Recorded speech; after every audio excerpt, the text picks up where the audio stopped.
Troisième partie de notre débat source recrutement. Abordons par rapport aux outils et par rapport au digital, donc toujours dans le recrutement, quelles sont les plus-values? Est-ce qu'il y a des risques aussi à mettre du digital comme ça dans le recrutement?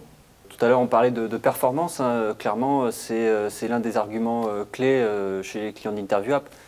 C'est notamment de gagner du temps sur cette phase de préqualification. Puisque nous, on vient remplacer la partie entretien téléphonique. Et quand nos clients utilisent InterviewApp, ils ont la possibilité en 1 heure de pouvoir regarder 10, 12, 15 vidéos d'entretien de candidats versus en avoir 2 ou 3 au téléphone. Donc là, on est clairement sur un enjeu de performance. Mais aussi, on peut aller sur d'autres plus-values, type collaborative, parce que quand on fait un entretien téléphonique avec un candidat, on est tout seul.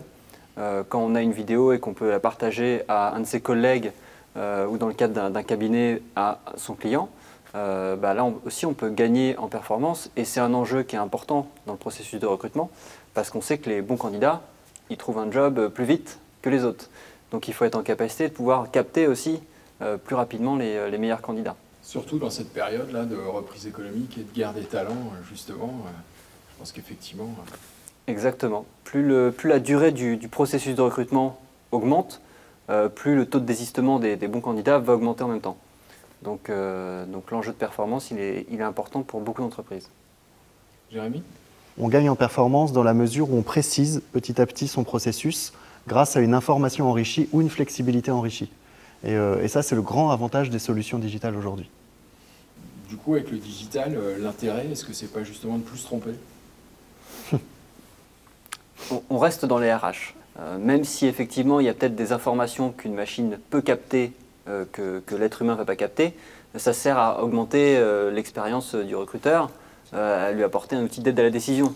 Néanmoins, quand il fait l'analyse de ces données, elles sont toujours dans un contexte spécifique et elles doivent être mises en perspective avec l'entreprise, avec son marché, avec l'équipe qui est à l'intérieur et l'erreur est toujours possible. Le recruteur qui a décidé de ne pas recruter tel profil parce qu'il est convaincu ou qu'il sent au fond de lui, même sans le conscientiser, que tel profil est mieux adapté, là, ce n'est pas du digital qu'il faut. C'est de l'éducation, de la formation, de la sensibilisation.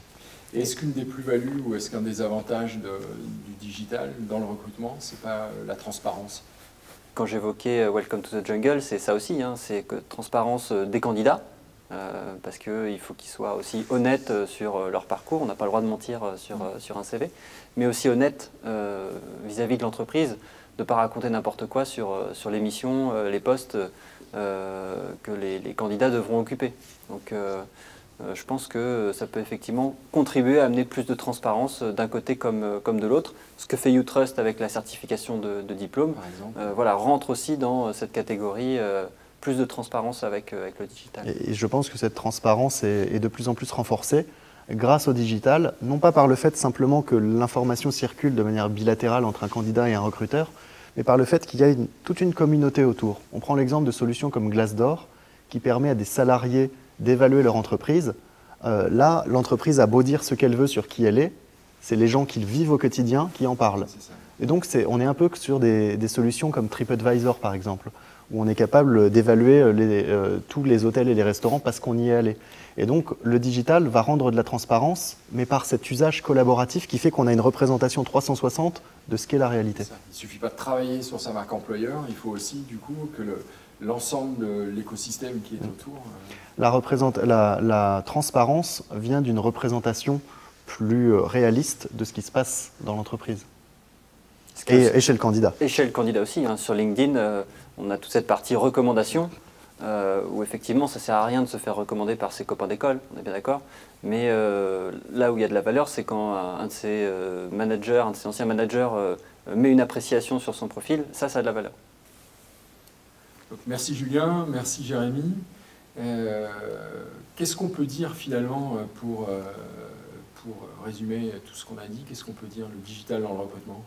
C'est quoi? Quel intérêt? Le digital dans le recrutement, voilà, ça permet des gains de productivité, on l'a dit, ça permet plus de transparence, mais on a aussi rappelé, notamment dans la dernière partie, qu'il fallait le faire avec conscience de l'enjeu, des usages, des données, et de ce que ça pouvait impliquer aussi bien pour l'entreprise que pour le candidat. Jérémy? Je plus sois. Je plus sois. Non, mais enfin, moi, ça m'évoque Rabelais, ce que tu dis. Science sans conscience n'est que ruine de l'âme. Et je pense que dans le secteur des ressources humaines et du recrutement, où on touche profondément à l'humain et à la relation entre les humains et leur manière de s'organiser dans une entreprise, je pense qu'on n'a pas le choix que de prendre en compte aussi bien les avantages, les gains de productivité qui sont indispensables pour améliorer la fonction, mais également tout ce que ça implique derrière comme responsabilité de la part du recruteur et de la part de tous les acteurs qui vont venir améliorer cette fonction RH. Donc on reste sur l'idée que le digital apporte effectivement quelque chose, mais reste au service effectivement de l'humain, des ressources humaines et du recrutement. Il le doit. Merci Julien, merci Jérémy. Merci Gilles.